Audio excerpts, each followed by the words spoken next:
Hey guys, I wanted to come on here today and kind of talk with you in a very personal, unscripted fashion because I've been working a lot with my paramedic intern and new paramedics in general. And I've had a lot of opportunities to talk with them and hear where they are kind of scared or kind of worried or, concerned with how they're developing as a brand new paramedic. And as Kelsey of the podcast says, a parapup or brand new paramedic.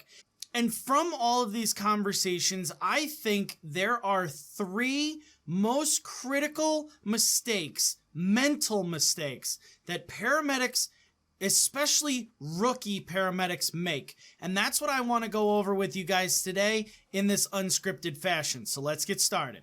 Now, I'm going to go backwards here, but none of these are more important than the other. But number three is that rookie paramedics tend to forget that there is a group of providers around them that can also render care. Now, I see this a lot. I even had this in my personal experience years ago when I was a baby paramedic, in that I want to have control of everything because I feel the need that I have to. And that's just not the case. You can be a good provider and delegate tasks. Trust your partner. Trust the EMTs, the paramedics, and the intermediates that are around you to also provide the same care as you. Now, not saying the same care as in spectrum of care, but the same care in professional level care.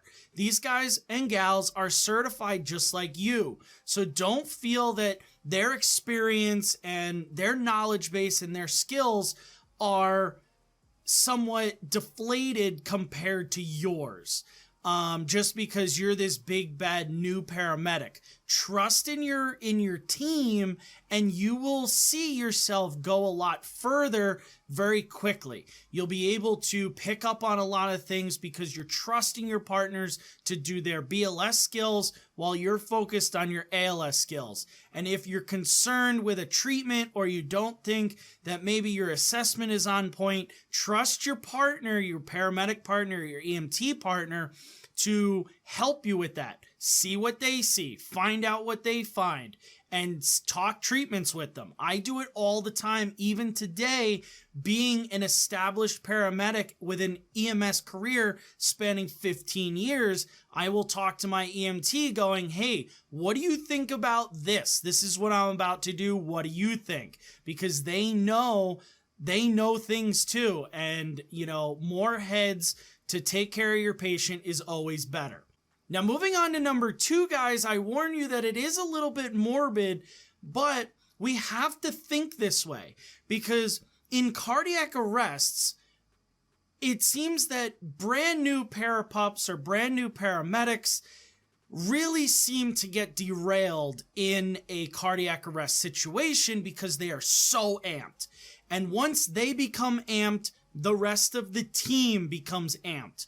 And that's just not good. We need a calm, collected circle to really be able to make good clinical decisions and good clinical treatment plans. So what I tend to tell the brand new paramedic is that they can't, if you're going specifically to a cardiac arrest, they cannot get more dead. They are already as dead as they can be. So go in with this, you are not going to kill your patient. They're not they are a critical patient, but they're not a critical crashing patient. They have already crashed, they're already dead. You are not going to go in and miraculously kill them again. You're just not going to make them alive. So when you go in with this kind of notion that you cannot make them more dead because they're already done crashing, it takes the stress away. And this concept was taught to me by a paramedic years ago when I was an intermediate, because I literally was freaking out on every cardiac arrest and I wasn't able to clearly look at what I needed to look at, my H's and T's, my treatment program, the room around me. And now knowing this and being like, okay, they're already dead. I can't make them more dead. Let's go in. I'm going to do this. I'm going to have a plan. I'm going to do this. I'm going to follow my ACLS. It makes everything seamlessly smooth, and I love that. And whether it makes them, get ROSC back because we're doing better compressions, because I'm paying attention better, these are all things that can run off of that non-stressful atmosphere. And I really believe that that non-stressful atmosphere comes from the thought process of them not crashing anymore. So now the number one thing that I see baby paramedics do and parapups do is the fact that they totally forget about BLS treatments and BLS mentality, because now you just went to school for, 10 months, 12 months, however long your program is, and you are amped to be utilizing your ALS skills. You have a bag of treatments at your hand and you're like, I'm going to push this drug. I'm going to fix this. I'm going to fix that. And it's all pharmacology. It's all your bag of tools. And we as paramedics need to step back. And that's that whole BLS before ALS mentality. And, we all make fun of that, but it really is the case. And I've had multiple calls, especially in my first, I would say 6 months to a year where I was a paramagician, in that I went in with something, and say it was a severe respiratory patient where they needed to be CPAP'd or BVM'd right off the rip. Like, forget the oxygen, we're going right to oxygenated ventilations, or we're going to CPAP.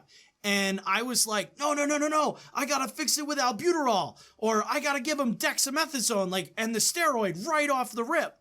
And if I had just taken a step back, separated myself from being a paramedic for 2 seconds, I would have thought clearly, like oxygenation, ventilation, ABCs, then go into paramedic level treatments. And I think a lot of the things where paramedics get spooked and then they do the wrong things because now they're frantic because something is not going right is the reliance on fixing all of our paramedic problems with our patients with the drug bag and pharmacology instead of sound BLS, because we're so amped for using our paramedic level skills that we just simply go, BLS doesn't exist anymore.